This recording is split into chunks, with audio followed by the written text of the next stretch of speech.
Imagine taking off your clothes in the middle of a crowded city. Most people would panic, not because they'd freeze, not because they'd get hurt, because they'd feel ashamed. That's strange. Almost every other animal spends its entire life naked. Dogs don't care, chimpanzees don't care, deer don't care. So why do we? When did humans begin hiding their bodies? And perhaps the bigger question, why did we ever feel the need to? Every human is born exactly the same way, naked. For hundreds of thousands of years, our ancestors lived exactly like every other animal. There were no dressing rooms, no swimsuits, no private parts, no embarrassment. Imagine walking through your camp completely naked. Nobody stares, nobody laughs, nobody looks away. Because there's nothing unusual to see. Your body is just your body, which means something extraordinary happened somewhere in our past. At some point, people began covering themselves, not because their bodies changed, but because the meaning of the body changed. The question is, what happened first, the clothes or the shame? It's easy to imagine someone inventing clothes overnight. One day, everyone is naked. The next, someone appears wearing animal skins. Reality was almost certainly much slower. Imagine a small group living in a warm climate. One person ties a strip of bark around their waist. Another uses woven grass. Someone else wears a small piece of animal hide. Not a shirt, not trousers, not even a complete outfit, just one small covering. And here's the strange part. Across many ancient societies living in hot climates, people repeatedly covered the same area first. Not the parts most exposed to the sun, not the parts that scraped against rocks, not the parts that lost the most heat. Their genitals.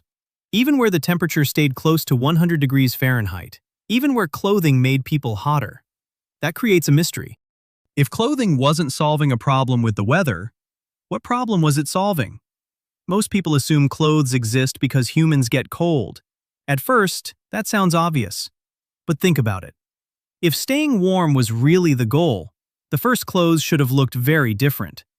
Think about the coldest part of your body on a winter day. Your ears, your nose, your fingers, your toes. Those are the places that lose heat first. Yet some of the earliest clothing traditions ignored them completely.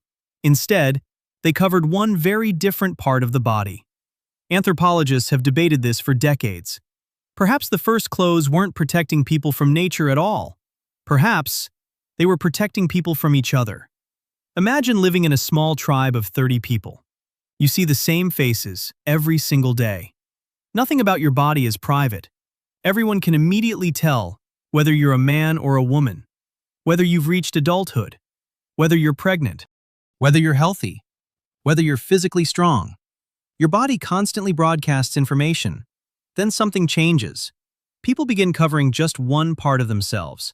Not enough to stay warm, just enough to hide certain signals.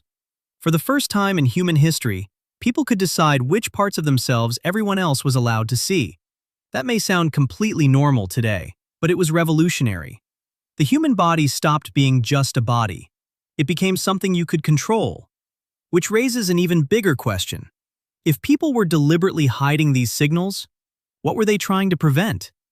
One provocative theory begins with a simple question. What happens when 30 adults live together, every single day? Not for a weekend, for their entire lives. Imagine every sexual signal is constantly visible. Every glance, every attraction, every rivalry. Competition never really stops.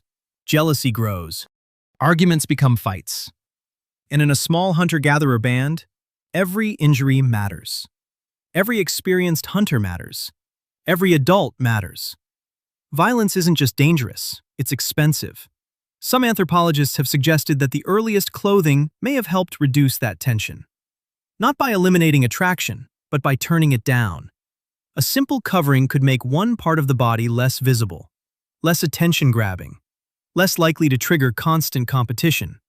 In other words, clothing may have become the first social filter. Not protection from cold, protection from conflict. If that's true, then shame wasn't created to punish people. It evolved to help people cooperate. It was a silent agreement, a way of saying, not everything has to be on display. Because the more people learned to control their instincts, the easier it became to live together. And perhaps that changed human society more than the invention of clothing itself. If shame were purely instinct, every human culture would hide the same parts of the body. But they don't. Throughout history, different societies have been embarrassed by completely different things. In ancient Greece, athletes competed completely naked. No one thought it was unusual. In some indigenous societies, people wore almost no clothing for thousands of years. Yet, strict social rules still existed. In Victorian England, showing an ankle could be considered scandalous. Today, most people think nothing of showing their face, but covering it completely can make others uncomfortable. The body didn't change, the rules did, which suggests something important. Shame isn't simply programmed into our brains. It learns from the people around us. Every generation quietly teaches the next one what should remain hidden and what doesn't need to be. The remarkable thing is that children aren't born knowing any of these rules. Someone has to teach them, which means shame, like language, like table manners, like writing, is passed from one generation to the next. So, why did humans start hiding their bodies? The honest answer is, we still don't know. There wasn't one single moment, or one single invention. Clothing probably began for many reasons: protection, decoration, status, identity, perhaps even warmth. But somewhere along the way, it became something much bigger. A piece of fabric stopped being just a piece of fabric. It became a social signal, a way of saying, I understand the rules of this group. And maybe that's what makes humans different from every other animal. We don't just adapt to nature, we adapt to each other. Perhaps shame was never really about the body. Perhaps it was always about belonging. Every human is born the same way, without clothes, without embarrassment, without any idea that certain parts of the body should be hidden. Everything that feels so natural today is something we learned. Thousands of years ago, our ancestors may have tied a simple strip of bark around their waist.